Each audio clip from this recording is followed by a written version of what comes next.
ஒவ்வொரு தெய்வத்திற்கும் ஒவ்வொரு விதமான உணவுப் பொருட்களை நைவேத்தியங்களாக படைத்து வழிபடுவது வழக்கம். அந்தந்த தெய்வத்திற்கு விருப்பமான உணவுப் பொருட்களை படைத்து வழிபடுவதால் விரைவில் உங்களுடைய பூஜைக்கான பலன்கள் கிடைக்கும் என்பது நம்பிக்கைதானே.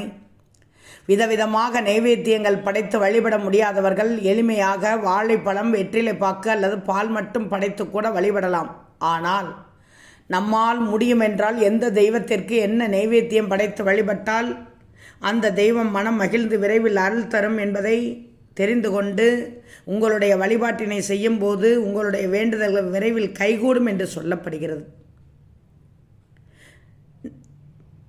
எந்த தெய்வத்திற்கு என்ன நைவேத்தியம் படைக்க வேண்டும் என்பதை தெரிந்து கொள்ளுங்கள்.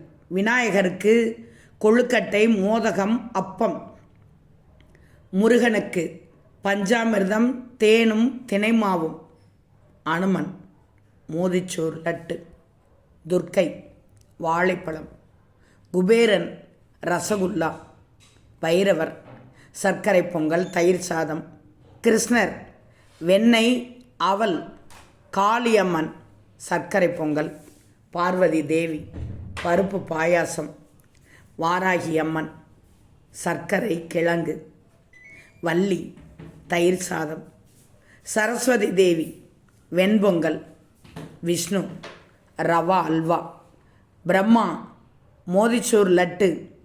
மீனாட்சி அம்மன் பொங்கல். முனீஸ்வரருக்கும் கருப்பசாமிக்கும் சர்க்கரை பொங்கல். சனி பகவானுக்கு எள் உருண்டை. திருப்பதி ஏழுமலையானுக்கு லட்டு, புளியோதரை.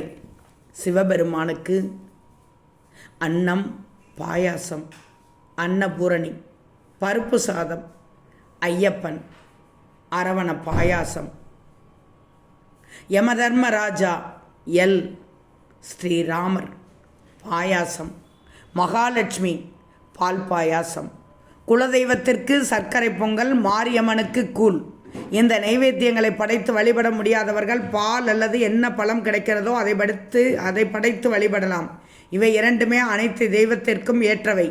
அதிலும் பாலை நைவேத்தியமாக படைப்பது மிகவும் சிறப்பு. எந்த தெய்வமாக இருந்தாலும், என்ன வேண்டுதலாக இருந்தாலும், தோஷ பரிகாரமாக இருந்தாலும் சரி, பசும்பாலால் அபிஷேகம் செய்து பாலை நைவேத்தியமாக படைத்து வழிபட்டால் அந்த தெய்வம் மனம் இறங்கி அல்லது மனம் குளிர்ந்து உங்களின் வழிபாட்டினை ஏற்று உங்களுக்கு நிச்சயம் அருளை வழங்கும். பால் மிகவும் புனிதமான பொருள். அது மட்டும் இல்லாமல் 30 முக்கோடி தேவர்களும் வாசம் செய்வதாக சொல்லப்படும் பசுவிடம் இருந்து கிடைப்பது என்பதால் அது மிகவும் உயர்வான நைவேத்திய பொருளாக கருதப்படுகிறது.